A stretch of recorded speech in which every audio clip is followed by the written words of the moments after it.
Beide linkervoet en de rechtervoet. Schopper. En daar begonnen we nou. Die bal wat gang wordt wisselen. Dan wordt hij ingewacht hierin van die voorspelers. Bal wat achter toe verloren wordt. Scheidsrechter, wat zegt die spelen? Nou, wat zijn die mannen van Kelly? Dan worden sterker gedragen. Die van die grote voorspelers moet dadelijk komen op het momentum. Dus zo. Zij bekend staan. Hier is aan die kant van Genadendal. Jan-Roy Klaassen. En is het drama. Die verdediging van Genadendal aan die slaap vervangt drama. Ga niet hoor. Wat gaat hij maken, meneer Davids? Ja, gewoon. Dwars die palen. Fla wat hem oorschiet. Grote loopie. De zou. En dan denk je hoor. Groot skram nou.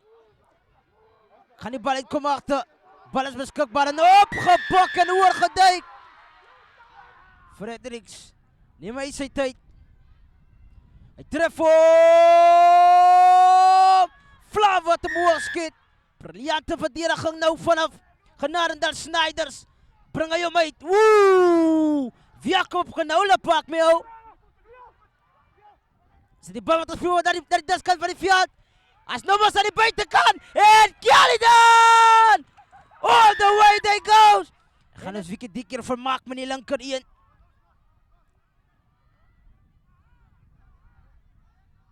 Tref voor meneer rechtervoet. En Fla wat hem oorschiet. En hij scoort van de doellijn. Nog steeds Kalidan in die kwarte bit.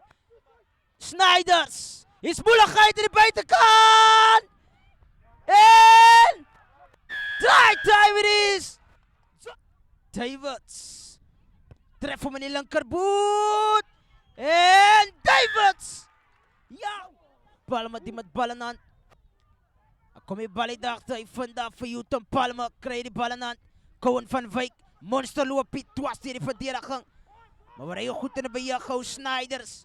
Waarom stilkantje gespeeld? Nou zit hij aan de Volskot. Volskot. Het trekt zo een plat. Die aangejuid. En Enzio. Try time it is. Briljante stukje spel. Palma beschikbaar. Diep gekrapt. This one. Uit voor Palma. Palma met een steekskopje. En als dat einde van die wedstrijd. En die einde van die wedstrijd. Kalidan waar hij in vat. En dat is hoe die daar aan de komt.